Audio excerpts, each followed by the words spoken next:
말라기 이제 마지막 강의입니다. 의로운 해가 떠오른다. 의로운 해가 떠오른다. 이 제목으로 말씀을 증거하겠습니다. 한번 여러분 보십시오. 기독교 역사관이 어떤 역사관이냐면, 여러분 이거 우리가 성경을 읽으면서 반드시 중요한 내용입니다. 기독교 역사관은 직선적입니다. 직선적인 역사관이에요. 무슨 말이냐? 창조가 있고 심판이 있습니다. 처음이 있고 마지막이 있습니다. 그리고 알파가 있고 오메가가 있습니다. 이걸 직선적인 역사관이라 이렇게 말을 합니다. 반면에 기독교 외의 다른 역사관은 이 어려운 말로 말하면 순환 사관이라 그렇지요. 둥글다는 겁니다. 돌고 돈다는 겁니다. 이 대표적인 종교가 뭐냐면 불교입니다. 사람이 죽으면 동물로 태어난다는 것입니다. 그렇게 믿지요. 그래서 달라이 라마라는 유명한 승려 있지 않습니까? 전생에 자기는 말이었답니다. 그런데 주인에게 충성스럽게 태우고 다니다 보니까 주인을 사람으로 태어났고 그 다음에 승려까지 되었다고 하는데 조금 그런 인생관이죠. 여러분, 윤회한다는 거, 빙글빙글 돈다는 것입니다. 성경은요, 성경은 이런 것을 다 부정합니다. 이런 것은 없다는 겁니다. 하나님께서 천지를 창조하셨고 죽으면 천국과 심판밖에 없다는 것입니다. 두 번 기회가 없습니다. 성경은 창조가 있는 것이 확실한 것과 마찬가지로 심판도 분명히 확실히 있다. 이게요, 우리에게 보여주는 말씀입니다. 그래서 여러분 말라기 오늘 본문의 4장은요, 예수님이 심판주로 오신다는 증거를 보여줍니다. 예수님을 태양으로 비유하면서 그렇게 태양으로 오신다고 했습니다. 그래서 4장 2절에 보니까 의로운 해가 떠오른다. 그렇게 이야기를 했고, 그런 의미에서 오늘 설교 제목도 의로운 해가 떠오른다. 이렇게 제목을 정해봤습니다. 자, 그렇다면 여러분 오늘도 질문을 던지면서 오늘 강의 설교를 하고 답을 한번 찾아보겠습니다. 첫 번째 질문이에요. 첫 번째, 메시아는 어떤 일을 하시는가? 그게 1절, 2절, 3절, 4절에 나옵니다. 메시아는 어떤 일을 하시는가? 오늘 이 본문 2절의 메시아로 오실 예수님을 태양에다 비유를 하고 있습니다. 메시아신 예수님이 하시는 일을 소개하면서요, 태양을 소개를 합니다. 결론부터 말씀드리면 예수님이 메시아가 하는 주된 사역이 뭐예요? 심판과 치유, 심판과 구원이라는 것입니다. 자, 태양을 한번 보겠습니다. 여러분, 태양에는 양면성이 있습니다. 이 중동 지방에서는요, 태양이 계속 내리쬐면 처음에는요, 풀이 바싹바싹 마른답니다. 그렇게 강렬한 태양빛이 계속해서 내리쬐면 여러분 그 깡마른 풀이요, 나중엔 태양열 때문에 불이 붙어버린답니다. 그래서 자연 발화하는 마른 덤불이 태양열 때문에 불이 붙어버린다고 합니다. 그래서 온 들판이 어떻게 해요? 불바다로 태워버리는 거죠. 그런 경우가 너무 자주 있다고 합니다. 누가 불을 지른 것이 아니라 태양빛에 불이 붙어버리는 경우가 있다는 것입니다. 그래서 오늘 본문의 1절 보십시오. 1절에는 그 일을 묘사를 그렇게 하고 있습니다. 보십시오. 만군의 여호와가 이르노라, 보라, 용광로 불같은 날이 이르리니 교만한 자와 악을 행하는 자는 다 지푸라기 같을 것이라. 그 이르는 날에 그들을 살라 그 뿌리와 가지를 남기지 아니할 것이로되. 태양이 떠올라서 완전히 심판해서 모든 것을 불바다로 만들어 놓을 것이라는 말씀입니다. 그러한 태양 대신 예수님이 뭘로 오셨다? 심판의 주로 오셨다라는 게 1절의 표현입니다. 예수님이 메시아가 하는 주된 사역이요, 심판이라는 거죠. 그 다음에 여러분, 반면에 이 태양을 소개하면서 또한 태양의 역할이 있답니다. 불살라 버리는 것도 있지만 태양이, 동일한 태양 대신 예수님께서 2절을 보십시오. 2절에 보니까 뭐랍니까? 내 이름을 경외하는 너희에게는 공의로운 해가 떠올라서 뭐래요? 치료하는 광선을 비추리니 너희가 나가서 외양간에서 나온 송아지같이 뜨리라. 상상해 보십시오. 예수님이 오시면 회복이 있다는 거고 구원이 있다는 거고 치유가 있다는 것입니다. 동일한 태양인데 여호와의 이름을 경외하는 사람에게는 의로운 해가 떠올라서 치료하는 광선을 바란다고 했습니다. 여러분, 빛을 받지 못하면 사람이나 동물이나 식물이나 여러분 아십니까? 죽어갑니다. 이 광합성을 하지 못하고 에너지를 찾지 못합니다. 그런데 하나님을 찾는 자들에게는 의로운 광선, 치료하는 광선이 발해서 다 치료해 준다는 거죠. 주님께서 이런 겁니다. 채찍이 맞음으로 우리가 나음을 입었다. 연약한 성도는 예수 그리스도의 치료하는 광선으로 건강이 회복되었다. 실제로 여러분 예수님께서 가는 곳마다 병자를 치료하셨습니다. 또 가는 곳마다 죽어가는 죄인들을 구원해 주시는 통로로서 예수님이 치료하는 광선을 비추어 주셨습니다. 여러분 가정 가운데 어둠이 있고 문제가 있는 것들은 예수님이 들어가기만 하시면 다 해결됩니다. 여러분 예수님은요 의로운 해로서 우리에게 치료하는 광선을 바라십니다. 여러분 삶 가운데 예수님이 바라시는 치료의 광선으로 말미암아 모든 문제가 해결되는 축복이 임하기를 간절히 축원합니다. 여러분 보십시오. 태양은 중요합니다. 여러분 우울증이 생기잖아요. 그러면 이 우울증을 최고의 요법이요 태양법이라는 게 있답니다. 태양요법.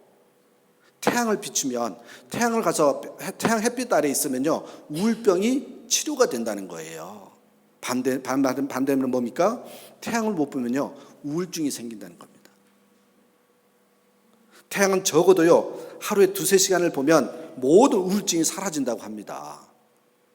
사람이 밝아집니다. 계속해서 태양빛을 너무 오래 안 보면 여러분 아십니까? 우리 눈도요 태양을 너무 안 보면요 햇빛을 보지 않으면요 눈동자에 여러분 곰팡이가 쓴다는 거죠.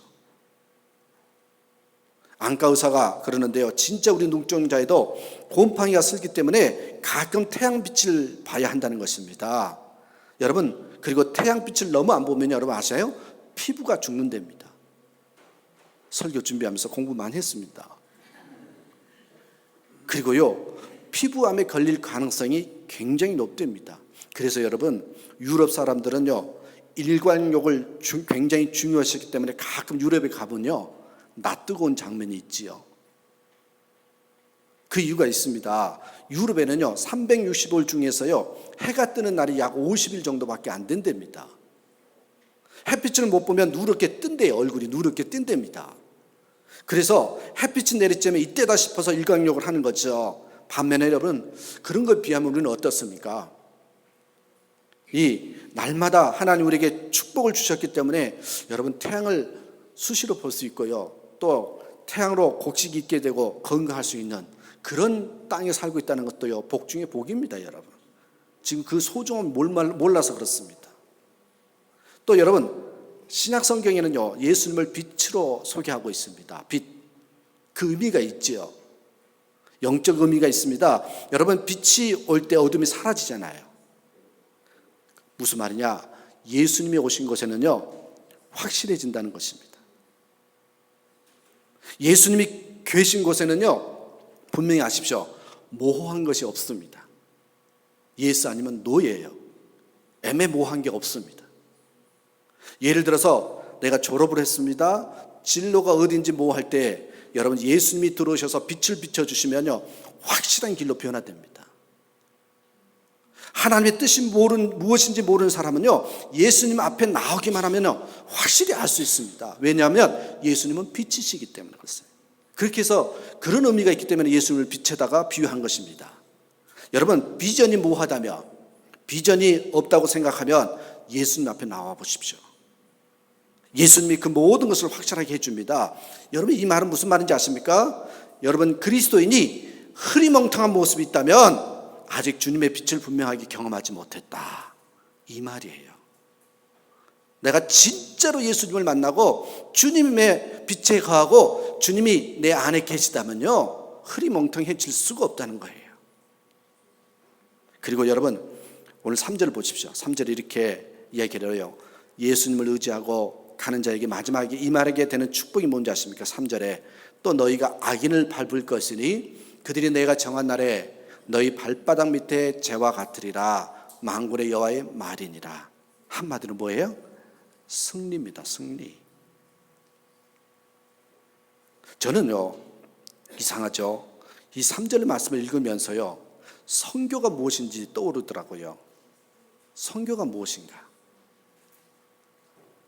여러분 나가서 여기도 마귀에 손대지 못하도록 지켜주시옵소서, 우리를 보호해 주세요 하는 게 아니랍니다. 그 지역을 지배하고 있는 마귀의 세력을 박살내는 게요, 영적 전쟁에 승리하는 게요, 선교라는 거예요. 여러분 마지막 심판은 분명히 있습니다. 그래서 하나님의 말씀을 떠난 사람은요, 극렬한 풀무불에서 다 멸망하고, 그 이름을 경외하는 자들에게는요 의로운 해가 떠올라서 치루하는 광선을 발해서 외양간에서 나온 송아지같이 뛰게 된다는 거예요. 주님을 만나면, 주님은요 심판주이시자 또한 구원주이시기 때문에, 그리고 승리를 얻게 된다는 것입니다. 최종 승리는 우리에게 있습니다. 왜요? 이러한 예수님을 믿기 때문에 그렇습니다. 그래서 여러분 4절 한번 보십시오. 4절에 여기에 너희는 내가 호렙에서 온 이스라엘 위하여 내 종 모세에게 명령한 법을, 곧 율례와 법들을 그 다음에 뭐래요? 기억하라는 겁니다.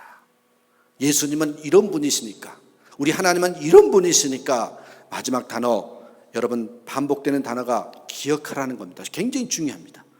저는 개인적으로 이것이 중요하다고 생각합니다. 그래서 설교 시에 종종 잘 기억하라고 강조하는 것들을 여러분 들으실 겁니다.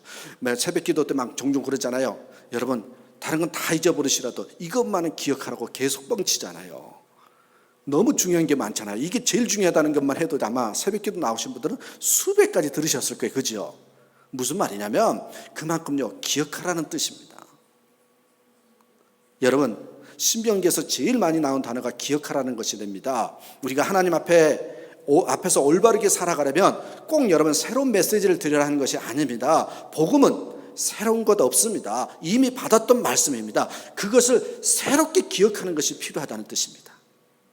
어떤 문제가 생길 때마다 여러분 말씀이 계속해서 기억나게 하는 것은요 누구의 사역인 줄 아십니까?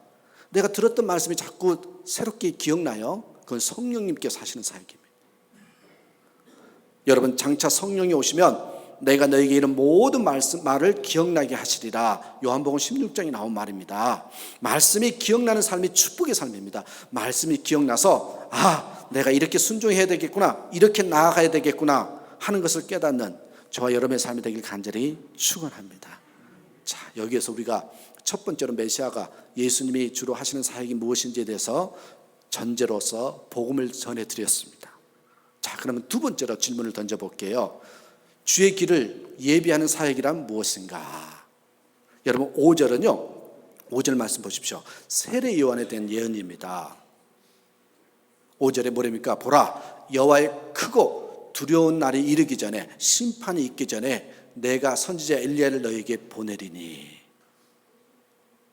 여러분 장차 선지자 엘리야를 보낸다는 거 했습니다. 여러분 여기에 엘리야는 승천했던 구약의 인물입니다.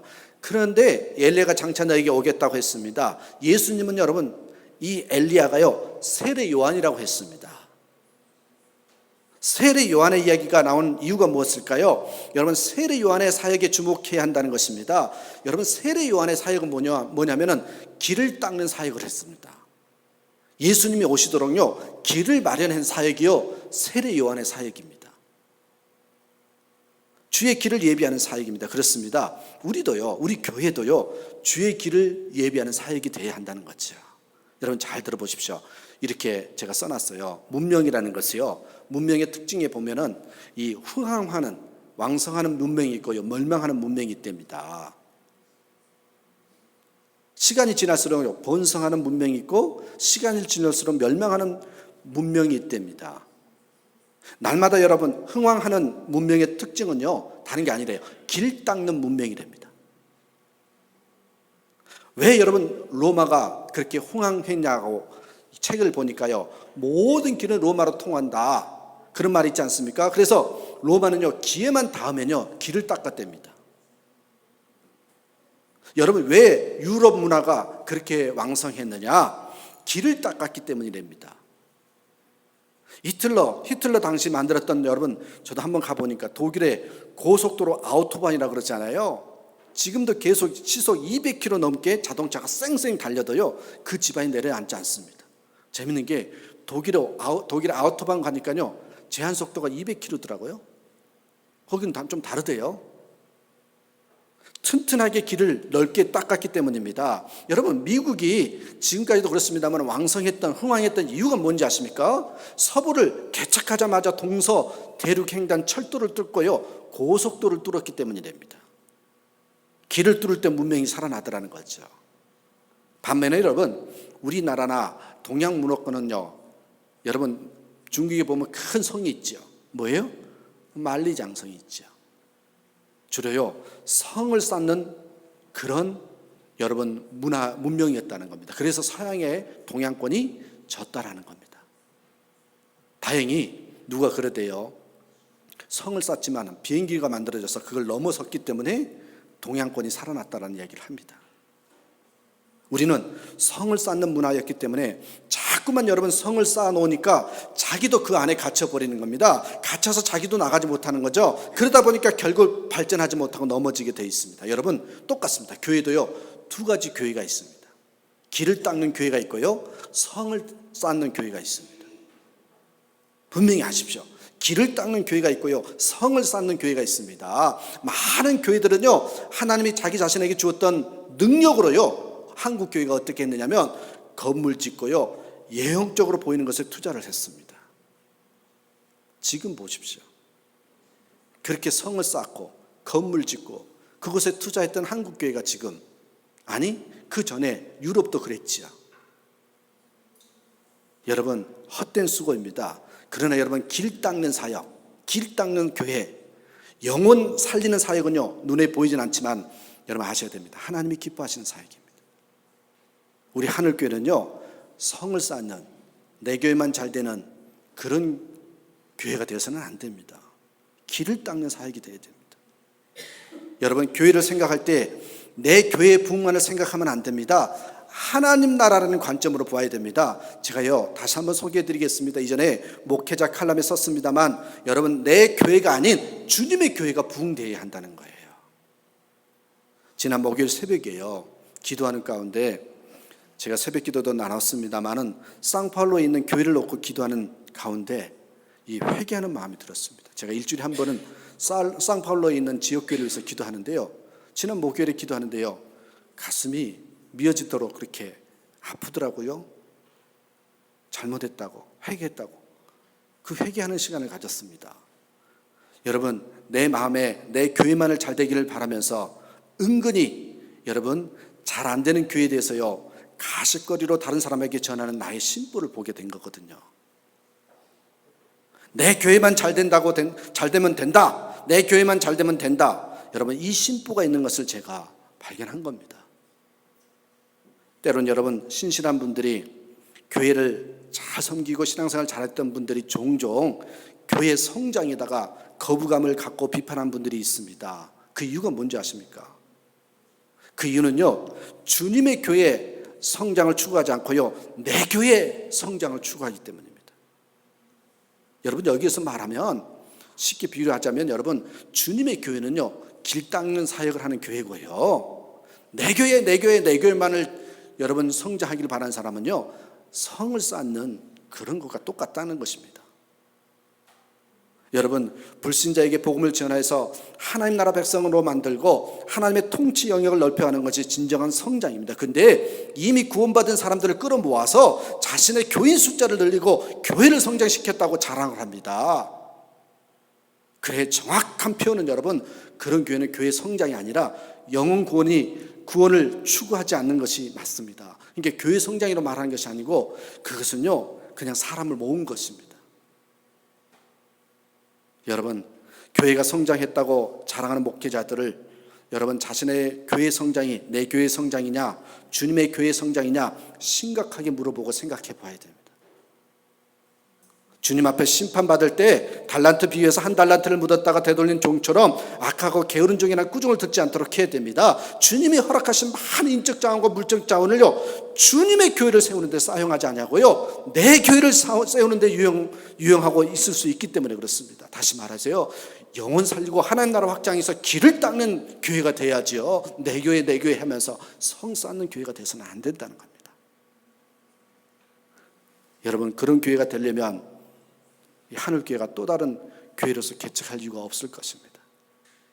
이런 의미에서 여러분, 저희 교회가 이제 제가요 2주 후에는요 저희 교회에 큰 파티를 하나 하려고 합니다. 왜 2주 후인지 아십니까?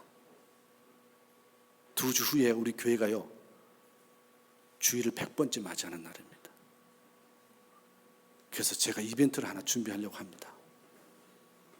너무 감사한 것은 이렇게 2년차 아직 안 된 개척교회로서 지난 11월 첫 주에 추수감사절을 맞이해서요 5분에게 세례를 준다는 것이 너무나도 큰 기쁨입니다.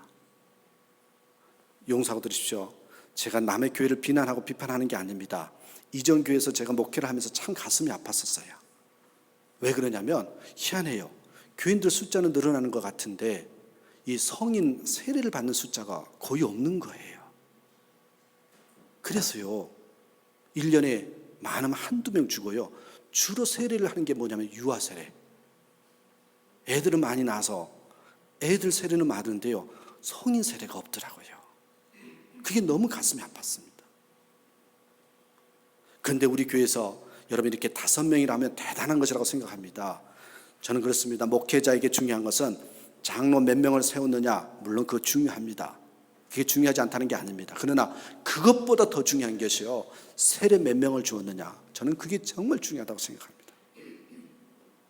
여러분 교인 숫자는 늘지 않았다 할지라도 이런 영혼을 구원해서 하나님 자녀로 만들었고 하나님의 통치 영역이 넓어졌다면 여러분 교회를 성장시켰다고 하나님께서 인정해 주시라고 저는 믿습니다.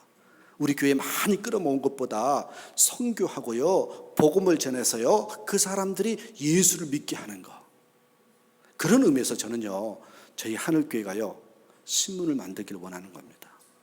제가 그래서 욕심을 내는 겁니다. 여러분 꼭 신문 만들 겁니다. 걱정하지 마십시오. 하나님께서 주시는 확신이 있습니다. 그런 의미에서 하고자 하는 게 신문 사역입니다. 여러분 우리 하늘교회는 길 닦는 사역에 집중하는 그런 교회, 그런 성도가 되기 위해서 비록 땀 한야는 적지만 그쪽에다 방향을 맞춰서 가면 하나님께서 기름 부으시라는 확신이 있기 때문에 그걸 하고자 하는 것입니다. 사랑하는 여러분 부탁드립니다. 여러분도 한 분 한 분 다 교회입니다. 여러분의 삶이 이 성을 쌓는 내 거 하는 것이 아니라 길을 닦는 하나님 나라에다가 초점을 두는 그런 삶과 또한 여러분 신앙생활이 되길 간절히 축원합니다. 마지막 하나만 더 보겠습니다. 마지막 3번째 질문이요. 저주라는 것은 무엇인가? 6절에 나옵니다. 좀 용서하고 들으십시오. 좀 심한 이야기 하더라도. 마지막 3번째로 저주란 무엇인가를 설명하지만요. 다른 면에서는요, 여러분, 이 길 닦는 교회가 되기 위해서요, 성을 쌓지 않고 길을 닦는 교회가 되기 위해서는요, 기준이 되어야 할 것이 무엇인가가 나와 있어요. 가장 필요한 것이 무엇인지를 소개하고 있습니다. 이 길 닦는 사역에서 중요한 것은요, 타락하지 않으려면요, 기준이 분명해야 되거든요. 오늘 본문에서 그 기준을 말하고 있습니다. 그게 결론이 뭔지 아십니까? 그것은요, 아버지의 마음으로 하라는 겁니다. 아버지의 마음으로 하라는 겁니다. 잘 들으십시오, 여러분. 구약 성경의 제일 마지막 성경이 말라기죠. 말라기에서 제일 마지막 성경 구절이 여러분 4장 6절입니다. 오늘 본문의 마지막 구절이 6절입니다. 근데 여러분 아십니까? 우리말 성경에는요, 맨 마지막 단어가 이렇게 하노라 하시니라 이렇게 돼 있지만요, 원어 성경에 보면요, 맨 마지막 단어가요, 저주라는 단어입니다. 저주라는 단어입니다. 여러분 이 구약 원문에는 보세요. 이렇게 써놨어요. 구약 원문에는 헤렘 이게요 저주라는 단어입니다.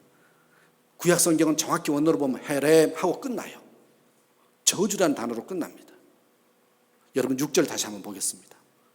그가 보십시오.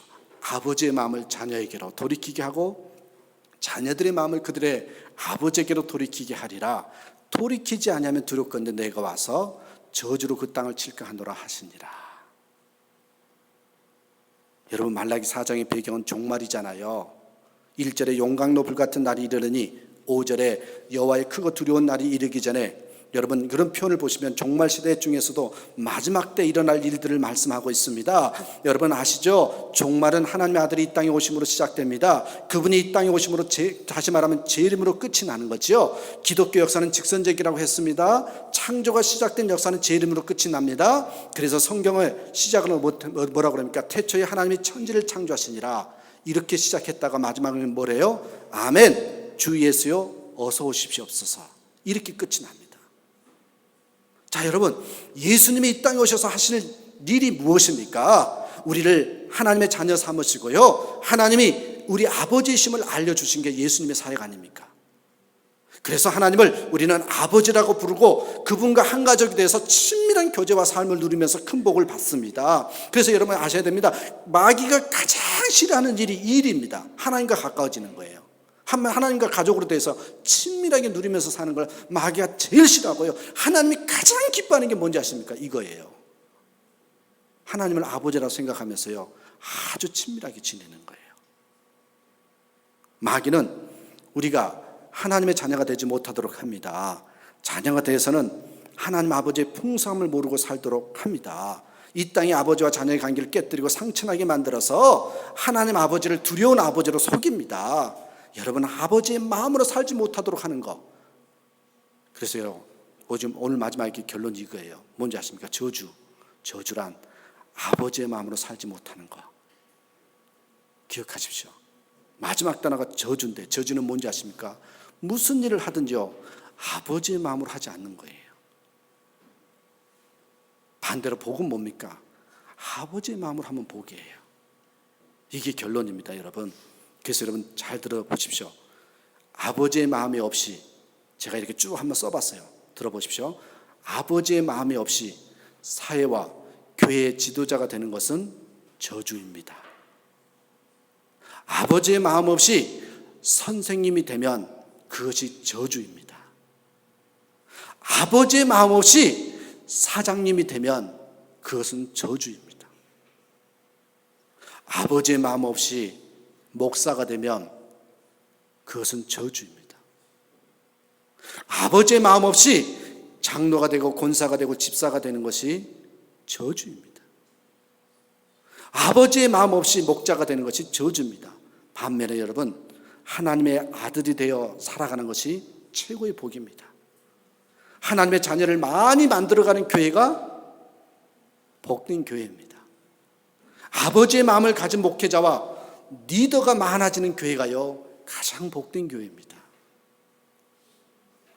여러분 아버지의 마음을 가진 교회엔 불신자, 새신자, 상처 입은 사람들, 세상에서 버림받은 사람들, 외롭고 고독한 사람들, 인생의 짐이 무거운 사람들, 그 어떤 사람이 와도 하나님의 가족 안에서 위로받고 치료받고 힘을 얻고 기쁨을 얻을 수 있습니다. 아버지의 마음을 가진 곳에는요. 그래서 여러분 기억하십시다. 복은 아버지의 마음을 회복하는 것이요 저주는 아버지의 마음을 상실하는 겁니다. 이거 잊으시면 안 됩니다. 프랑스 역사상 69명의 왕이 집권하는 동안에 여러분 69명의 왕이 집권하는 동안에 특별히 백성들로부터 존경받은 왕이 3명이 있답니다. 그들의 공통점이 뭔지 아십니까? 왜 존경을 받는 줄 아십니까? 그 세 왕은요 통치 스타일을 보니까 한결같이요 아버지의 마음으로 백성들을 섬기고 사랑했더랍니다. 교회도 마찬가지입니다. 행복한 교회는요 목회자의 마음에 아버지의 마음이 있느냐 없냐 그걸로 알 수 있습니다. 저도요 사금 목사가 될 수 있습니다. 여기 있는 목사가요 아버지의 마음이 없이 목회를 하면요 사건이 되는 겁니다. 그러면 성도들은요 불행한 겁니다. 행복해질 수가 없습니다. 이 땅에 무서운 저주가 있다면 아버지의 마음을 잃어가는 사람들이 많아져 가고 있는 것입니다. 어머니의 사랑을 모르는 사람들이 많아지고 있다는 데 있습니다. 오늘 결론입니다. 빌 하이버스 목사님은 계시죠? 그분이 교회를 섬기면서 이렇게 글을 썼더라고요. 한번 들어보십시오. 나는 균형 잡힌 교회가 건강한 교회인 줄로 알았다. 성도들이 균형 잡힌 인격을 가지면 나는 건강한 신앙인인 줄로 알았다. 그러나 하나님은 이른 자를 향하여 구원해야 될 그 사람들을 향하여 사탄에게 빼앗긴 그 잃은 영혼들을 찾으려 할 때는 오히려 균형 감각을 잃어버린 아버지의 마음을 가진 교회가 건강한 교회임을 알았다.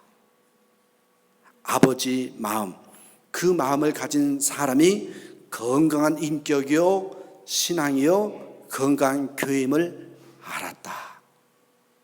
그렇게 얘기를 했습니다. 정답입니다. 건강한 교회는 균형 있는 교회가 아니라 아버지의 마음을 가지고 있는 교회가 건강한 교회랍니다. 사랑하는 여러분, 사역을 하든 신앙생활을 하든 또 여러분 장사를 하시고 사업을 하시든 무슨 일을 하든지 기억하십시오. 이 아버지의 마음이 회복되면요 복이고요, 이 아버지의 마음을 잃어버리면요 저주입니다. 다른 게 저주가 아닙니다. 사업이 망하는 게 저주가 아닙니다. 건강을 잃은 게 저주가 아닙니다. 이 아버지의 마음 없이 살아가는 게요 저주입니다. 그래서 여러분 부탁드립니다. 우리 하늘교회 성도는 이 아버지의 마음을 가진, 그래서 정말 길 닦는 교회로서 건강한 교회가 되고 저주가 아닌 복이 임하는 삶이 되기를 간절히 축원합니다. 하나님